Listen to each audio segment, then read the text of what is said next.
Hello, and thank you for joining us on the Ask Andrew Show, Canada's first Facebook live streaming family law question and answer show. My name is Andrew Feldstein, and I'm the principal of Greater Toronto Area family law firm, Feldstein Family Law Group.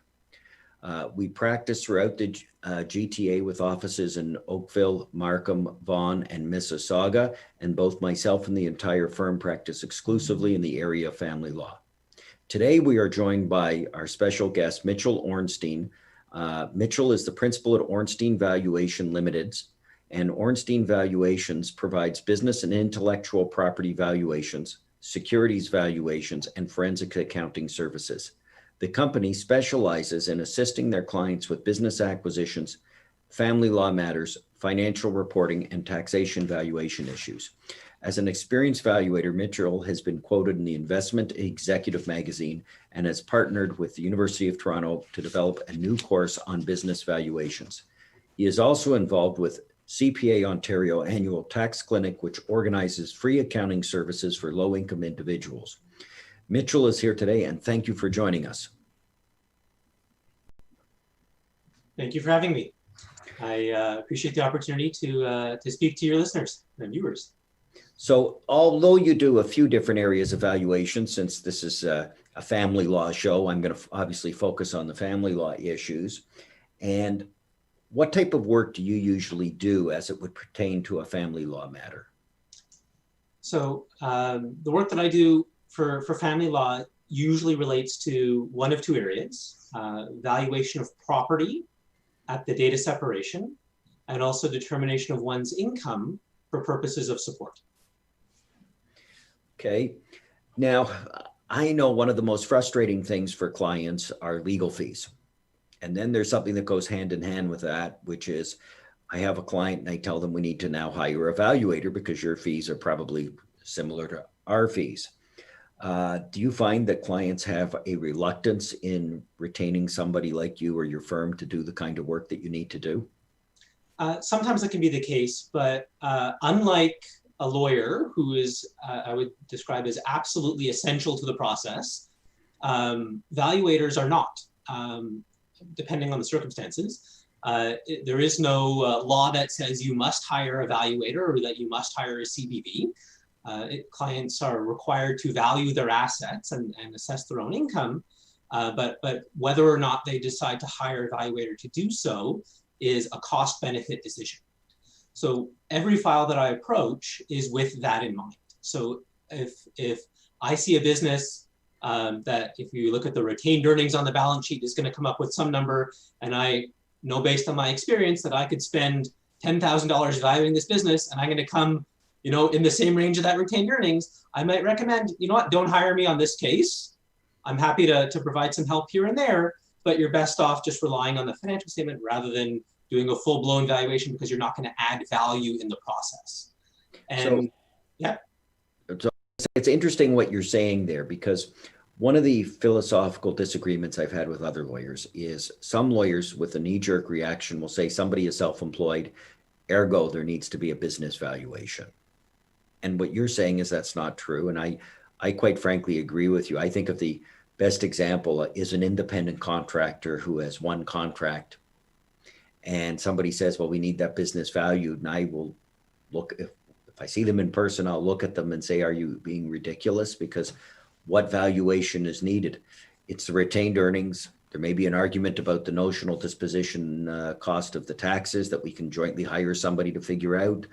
And there may be some marketable securities, and we have to adjust it to reflect the real value of them on the date of separation rather than the book value. But that's not something that requires a full-blown valuation report, is what I think you're saying. Yeah, I agree with you. That is, I would describe more of an accounting exercise. You need someone to figure out the tax. You need someone to figure out whether the sole proprietor has done their books and records to an appropriate standard, because oftentimes sole proprietors and small businesses are not done well, and that is something that needs to be looked at. But again, barring those issues, that's what I would call a clean file. I often get asked to help in those situations, and I will do my best to avoid that costly report, because it's for the very reason it's not going to add value. And there's various businesses that are similar to that. I think of the person who has one plumbing truck on the road, or the person who has one cable wiring truck on the road, and they're independent contractors. There's a lot of little businesses like that. And some people get caught up in the business needs to be valued, the business needs to be valued. And it really doesn't need to be valued because it's small enough that it's not really an issue that would warrant it. It's pretty straightforward. But then we get to those same people, the business may not need to be valued, but their income may need to be determined because there may be, like you said, all sorts of business expenses that are personal in nature that are being run through the business. And from a family law perspective, every dollar we add back is a dollar of income for support purposes. Plus, it's also grossed up to account for the taxes the person isn't paying. So that may be even a little more than $2 for the $1. It can be, yeah. And so the example you gave of this individual with a truck, and that's their business.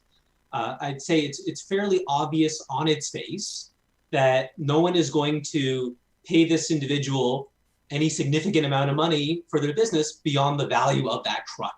That's the value of the business, because once that individual stops working there, there is no business. It's all intrinsically linked to that person. So when you say that a valuation isn't required, in my parlance as a valuator, I would say there's no goodwill on its face. And so you don't need the expertise of a CBV necessarily to come to the value of the business.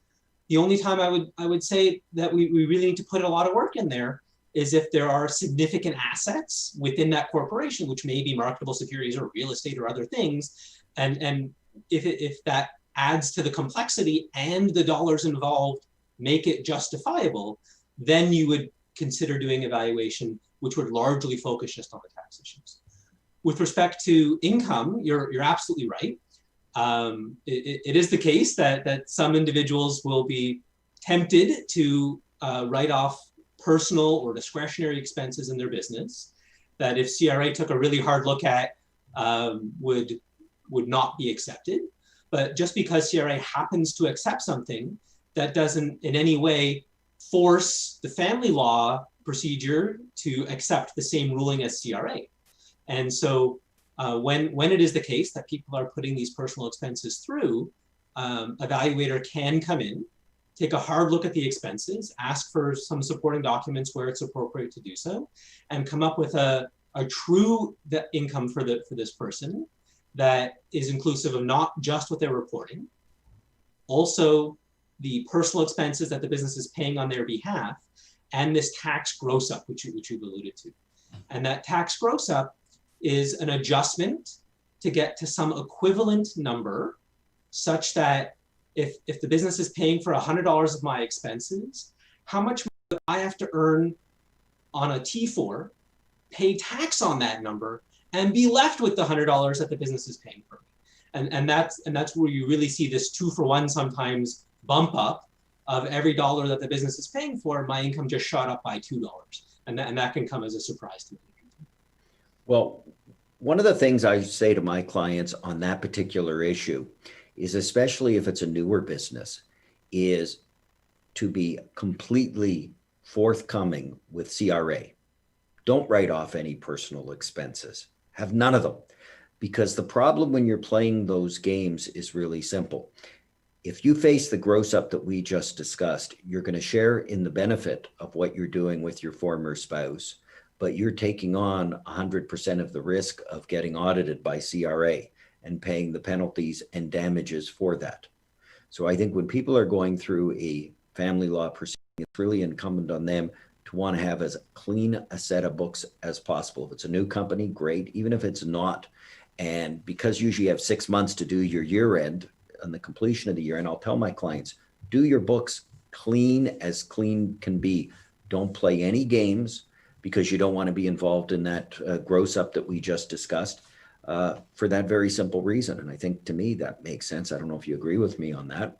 Yeah, you took the words out of my mouth. That's the identical advice that I give to my clients, is the math has now changed.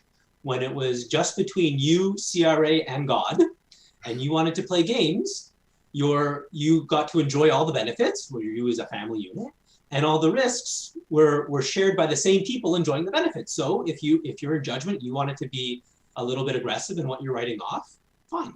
But now you take all the risks and you're only enjoying half, perhaps, of the benefits, and the math has changed. It no longer makes sense to take that same position.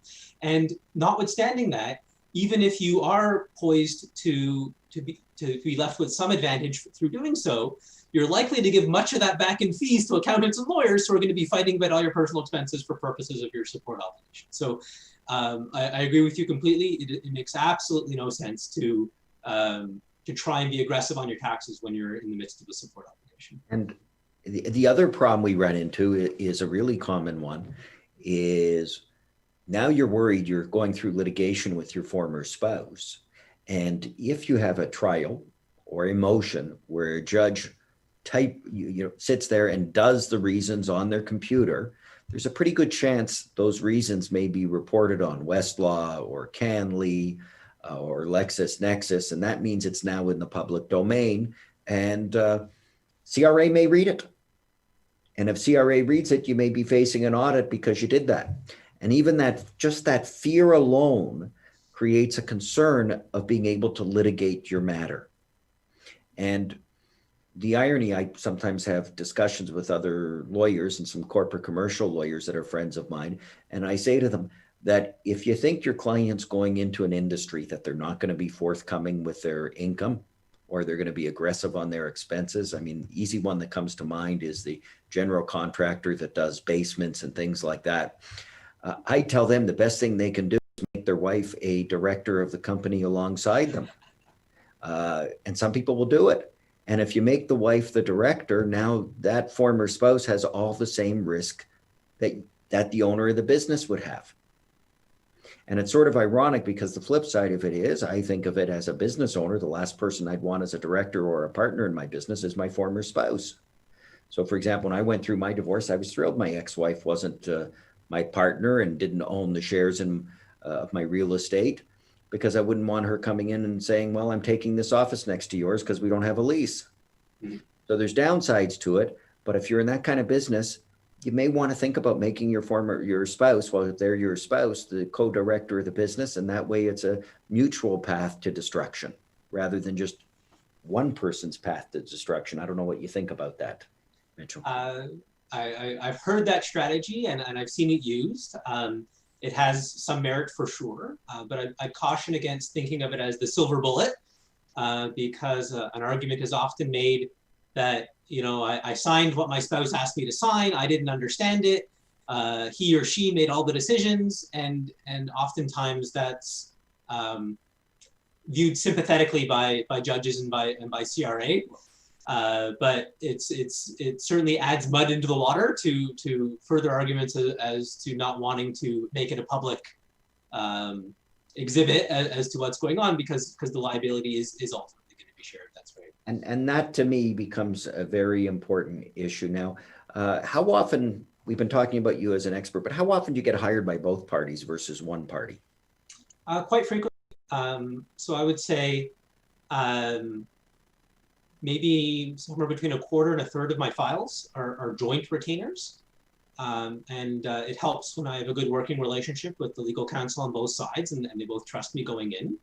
But it has a lot of advantages. It cuts down on the fees because you're now both only paying for one half of one expert as opposed to everybody engaging their own expert. I found the conclusions I reach are more likely to be accepted because the process was very transparent. As everybody's my client, everybody's entitled to input at all times. They're entitled to see everything that I see, all the documents that I get when I get them. And it's a very open process, but it is not the right tool for every file. If people are at each other's throats, very litigious, can't disagree on fundamental issues or give me joint instructions, then the process can grind to a halt, and it may break down, and then you're no further ahead. So you have to really screen to make sure that that's the right tool for the job. But when it is, it can save a lot of cost, can shorten the process, and make it less adversarial. So what I'm going to say is I use joint retainers quite often with valuators, and I like it in the sense that you said it, you don't really get into a battle of two valuators. So there can be a lot of money saved when you don't have that battle of two valuators. But then you have the alternative problem when you're acting for the non-business owner of how much does somebody like you look at? Because the fight between when you're acting for the non-spouse owner of the business, they'll say, I want you to basically do a forensic audit on every line item. And the business owner saying, hold on a second, this is a monumental waste of money. It's a fishing expedition. And my ex-wife is asking me to pay for her to use his fishing expedition against me. And I find the most challenging aspect whenever you have these joint valuations is that we have to get on the phone and have a discussion about what you're going to look at and what's going to trigger you to want to look at more information after you've spoken to the parties. Yeah, so that is definitely a challenge. And I've worked with my clients to try and front end those challenges as much as possible. So before my engagement letter is even signed, we talk to the level of investigation that is expected on both sides. And if there's a fundamental disagreement, maybe the joint engagement is just not the right tool. Sometimes we've agreed that this element of the work will be paid 50-50. And if anyone wants more work, anyone can ask for it. But if you ask for anything outside this scope, you're paying for it. And sometimes that's palatable, sometimes it's not. And unfortunately, it's a moving target because as things progress and as we learn more about the file, there may be a thread that appears that one person wants pulled on and the other one doesn't. And again, to the extent that we can anticipate that ahead of time in terms of planning how to deal with that before it's arisen, it can lead to a more successful engagement. But again, there's always a risk with a joint engagement that you're going to hit this impasse where you can't agree on how to proceed, and then hopefully you've anticipated that at the outset, and the work that you've done to that point isn't thrown away. And I've worked very hard with my engagement letters and with the counsel that I work with to ensure that we don't have costs thrown away on failed engagements. Well, I also think of the contrast when you're hired by one of the two parties. So I think of it when I'm acting for the party that doesn't own the business, and I'm picking that side when I talk about it because they're usually the one that's more frustrated at the beginning of the process. And they get the business valuation or the income report from the other side's expert. They always say, well, what does this really serve? They just accepted everything my former spouse said. And I say to them, well, that's because usually what happens is they have a series of questions, they get answers, and they accept the answers, and they get the business owner to sign off that the answers are accurate, and they say they'll change the report if further information comes in. Is that about right from when you're acting for the business owner? I'd say there's a little bit more professional skepticism than that. Some of my clients who've been very aggressive have definitely not been appreciative of the questions that I've asked and the documents to support their answers that I've asked for. It's incumbent upon me and my reputation not to be a mouthpiece simply for my client and their position. So I would not be comfortable putting something in my report if I had any reason to believe it wasn't correct. So there is definitely some degree of that. I mean, if I'm only working for one side, I'm limited to the documents that I get from that one side. In a joint engagement, I will endeavor to anticipate the requests of both sides and ensure both of those questions are asked. And oftentimes, to resolve those differences, I'll present multiple scenarios. I'll say, if everyone's agreed there's at least, I'm going to pick a number, $10,000 of personal expenses a year. And if that's the level of personal expenses, here's your value and here's your income. But it's become clear that this is a number in dispute. And so if that is in fact 20,000 or 50,000 or 100,000, then here are your alternative conclusions. And I can't opine upon which one of those scenarios is correct because I did not do the forensic investigation. That wasn't my role. Then it's not that helpful in the sense that there isn't one answer that everyone can then take and write up their agreement on, but it is helpful in that it puts goalposts around the issue. And and permits a more narrowly focused discussion on, well, what are these personal expenses? And if you can then resolve that one issue, you already have the formula to plug that into to get your conclusions and your income.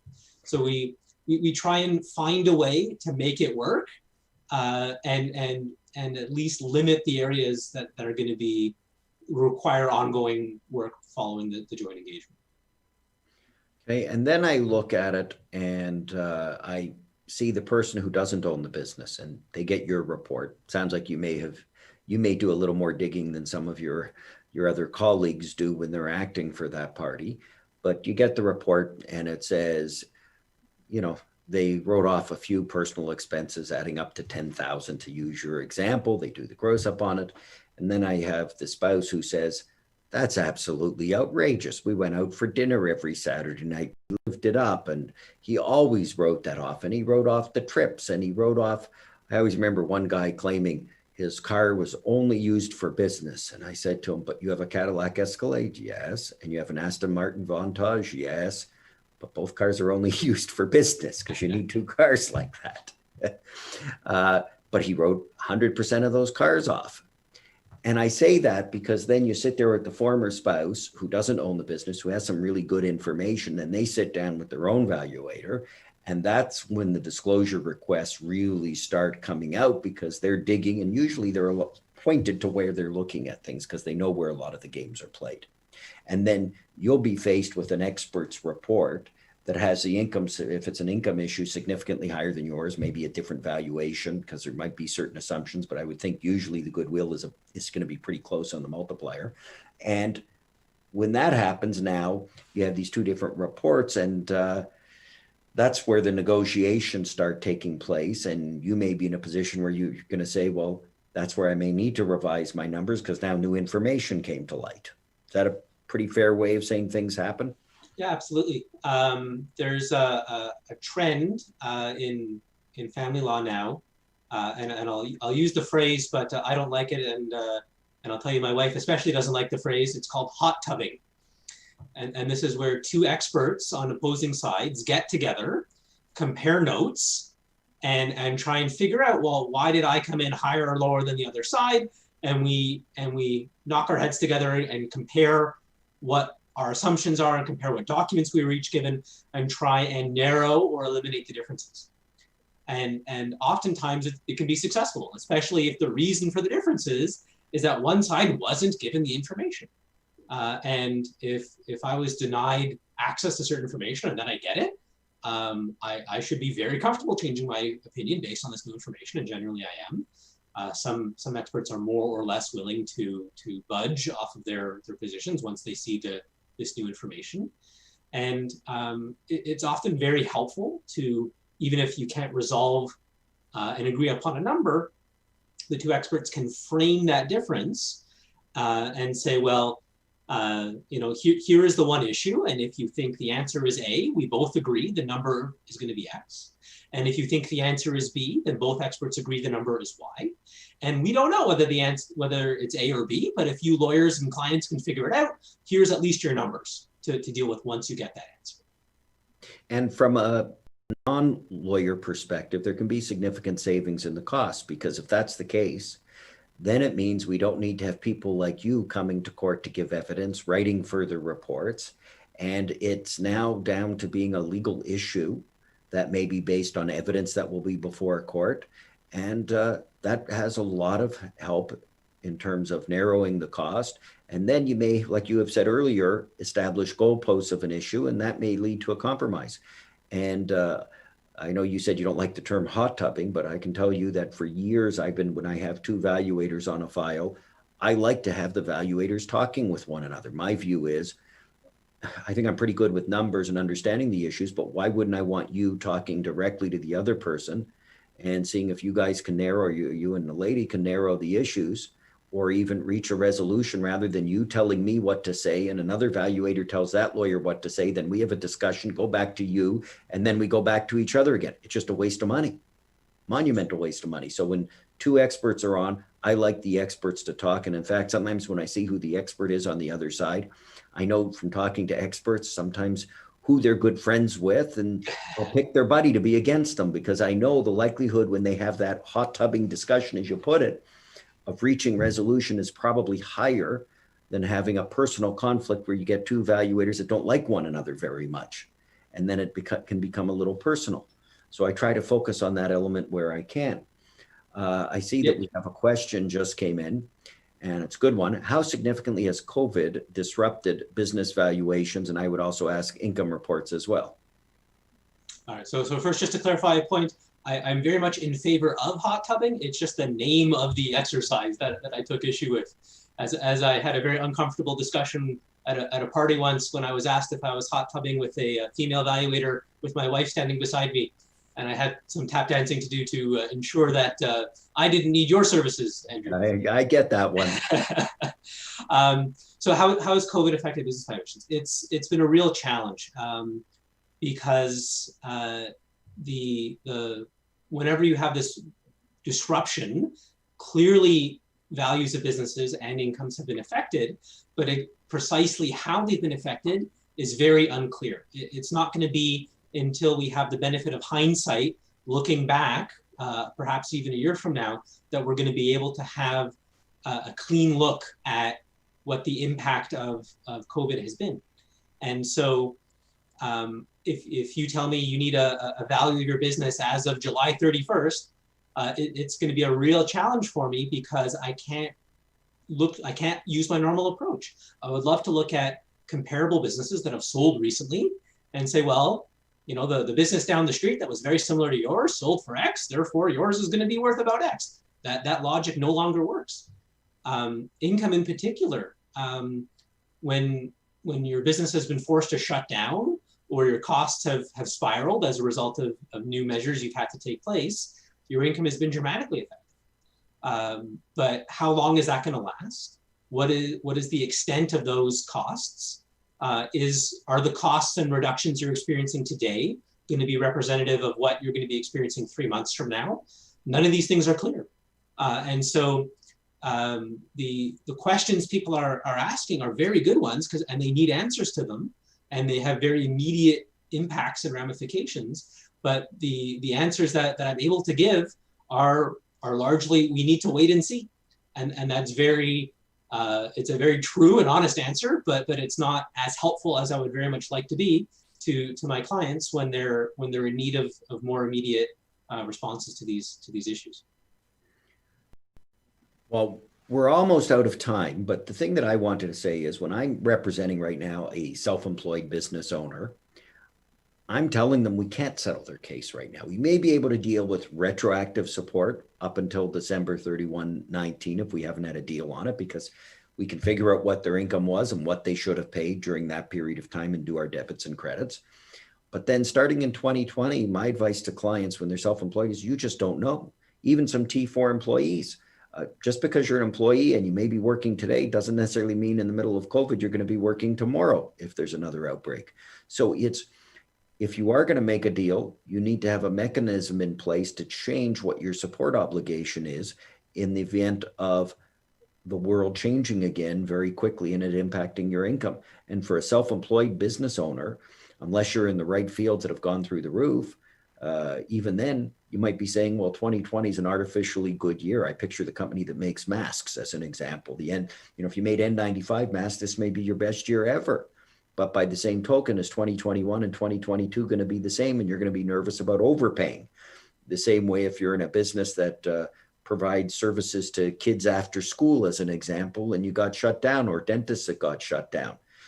So they're going to be very nervous. So there's a real difficulty at trying to settle cases when you don't even know what your income is. And the past may not be a true reflection of the future. And this year may not be a reflection of anything. I know that we're out of time now, but I wanted to thank you for being on the show today. It was a pleasure having you. For anyone interested in getting in contact with Mitchell regarding retaining a business valuator in relation to a family law matter or any other matter, visit Mitchell's website at ornsteinvaluations.com. The next Ask Andrew show is September 10th at 1 o'clock. If you have any requests or ideas for shows, please email them to us at info@feldsteinfamilylaw.com. And thank you for watching.